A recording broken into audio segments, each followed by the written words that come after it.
halkani waxaa lagu soo gabagabeeyay shir uu daahfuray gudoomiyaha gobolka Banaadir ahna duqa magaalada Muqdisho mudane Cabdiraxmaan Cumar Cismaan Injineeriso shirkaasi oo ku saabsanaa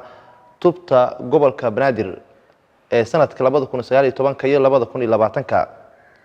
shirkani waxa goobjoog ka ahaa gudoomiye ku-xigeenada maamulka gobolka Banaadir gudoomiyaasha degmooyinka agaasimayaasha dawladda hoose xamar iyo xubno ka socday xafiiska ra'iisul wasaaraha xukuumadda federaalka Soomaaliya waxa shirkan lagu soo bandhigay qodobo kala duwan oo maamulka gobolka Banaadir ku doonayo in uu ku hormariyo magaalada Muqdisho isla markaana uu maamulku ku doonayo in uu kula xisaabtamo shaqooyinka socda sidoo kale waxa goobta lagu soo bandhigay ajendayaal dhowr ah oo maamulka gobolka Banaadir ku doonayo in ay qayb ka noqdaan shaqooyinka culus ee la qaban doono sanadka 2019 iyo 2020 shirka dhowr saacadood socday ayaa gudoomiyaha gobolka Banaadir ahna duqa magaalada Muqdisho waxa uu bogaadiyay qorshayaasha kala duwan oo ay soo bandhigeen xubnaha maamulka gobolka Banaadir si caasimadda ay u soo ceshato bilicdii iyo heybadii ay caalamka ku lahayd duqa magaalada Muqdisho ayaa shirka markuu soo ilaaday kadib waxa uu la hadlay warbaahinta qaranka isagoo faahfaahiyay doorka maamulka gobolka Banaadir kaga aadan qorshayaasha kala duwan uu ku doonayo in lagu hormariyo sanadka 2019 iyo 2020 ujeedaduna tahay in maamulka gobolka Banaadir muddadii sanadka ahaa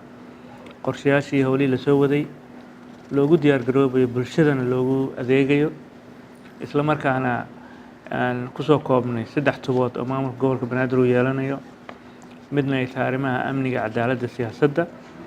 midna arrimaha dhaqaalaha iyo howlaha guud iyo midda arrimaha bulshada ujeedada ka dambeyso in aan howlahan maamulka gobolka Banaadir uu tubo ka dhigana waxay tahay inay timaado isla xisaabtan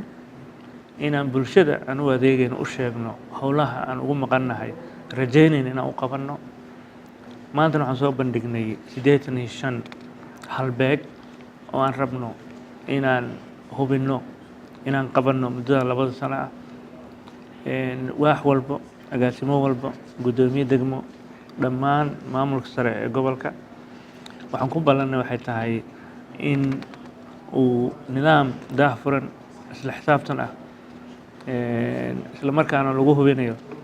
in howlahaas ay qabsoomeenna waxaan sameynay waax loo yaqaano waaxda kormeerka qiimeynta waxqabadka maamulka gobolka Banaadir oo dad khubaro ah aan u dhiibnay ujeedadooduna ay tahay inay dabagal noogu sameeyaan waxaana jiri doono isbuuc walbaba kulamo aan arrimahan uga tashanayno waxaa noo qabsoomay maxay yihiin caqabadaha sababaha wax loo qaban waayo maxay tahay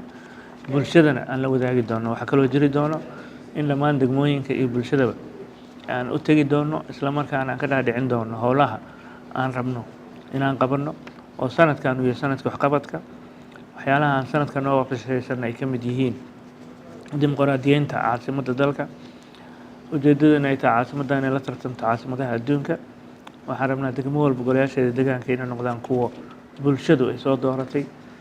bulshaduna ay tahay mid runtii aan rabno inay nagu qiimeyso waxqabadka marka aad iyo aad u mahadsantiin nuur saciid taaliil telefishinka qaranka Soomaaliyeed aqalka dawladda hoose xamar magaalada Muqdisho